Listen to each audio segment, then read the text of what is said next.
Paborito ng mga Ilocano ang kinilaw. Pero hindi lang pala isda ang ginagawang kinilaw. Ito ang tinatawag na kalyente. Pero hindi lang pala isda ang ginagawang kinilaw. Meron ding gawa sa balat ng kalabaw. Ang suki ng pagkain ito, ang mga construction worker kagaya ni Rodney.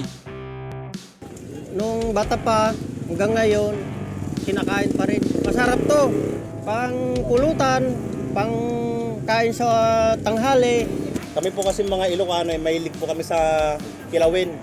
Kaya yung sahog nito, basta may suka, luya, saka sibuyas, ginagawa na po namin kilawin yun. Ang balat ng kalabaw ang pangunahing sangkap ng kalyente. Iniihaw o sinusugba para matanggal ang balahibo. At kinikiskis para makuha ang mga sunog na parte nito. Pagkatapos, pinakukuluan ito ng 4 na oras o depende sa tanda ng kalabaw. Caliente. Para siyang ano, no?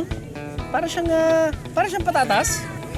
Ano kaya siya? Parang patatas na may taba. May taba, no? Ito yung bestseller nila, Pards. Mataas po ba ito sa cholesterol? Cheers! Cheers! Yung texture, first time ko rin makakain ito. Texture niya parang gelatin. Yeah. Alam niyo yung candy ng pambata na may mga asukal? Yeah. Minus the asukal. Minus the asukal. Yung chewy siya. Na gano'n. Yun yung texture niya. Yeah. Pero yung lasa nga niya, Like any... may konting asin. Yeah. Ang specialty naman daw sa kainang ito na 5 dekada nang naghahain ng Ilocano dishes, paksiw na hindi maasim? Pwede pala yun? Ang alam kasi natin na paksiw is yung paksiw na bangus, yung maasim ganon. Pero ang paksiw natin dito is sauteed dun sa papait na tinatawag po natin dito sa Ilocos. Kaya mapait yung lasa niya. Hindi siya yung usual na nalalasan sa ibang lugar. It's a unique taste dito sa Ilocos po. Sinanglaw sa Ilocos Sur. Pero dito raw sa Ilocos Norte, paksiw ito kung tawagin.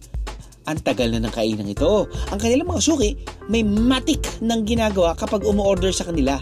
Yung mga lokal po natin dito, pag kumakain po, hinahalo na yung suka na may sile doon mismo sa paksiw natin, diretso na siya. Siguro yung lasa kasi ng suka namin is iba from yung usual na vinegar ng other places. Pang-control na din dun sa bitterness niya.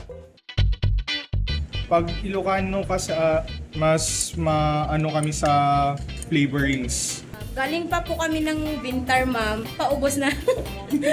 Paubos na lahat yung in-order namin. Hindi lang mga lokal ang approve sa kainang ito, kundi pati na rin celebrities na nakatikim ng kanilang pagkain. Bukod sa paksiw, pinabalik-balikan din ang kanilang crispy dinuguan. At lauya o nilagang baboy na may pulang sabaw dahil sa kamatis. Beros, mangan tayo! Ano, nabitig kayo sa biyahe? God! All you gotta do is just subscribe to the YouTube channel of GMA Public Affairs and you can just watch all the Behind the Drew episodes all day, forever in your life. Let's go! Yeehaw!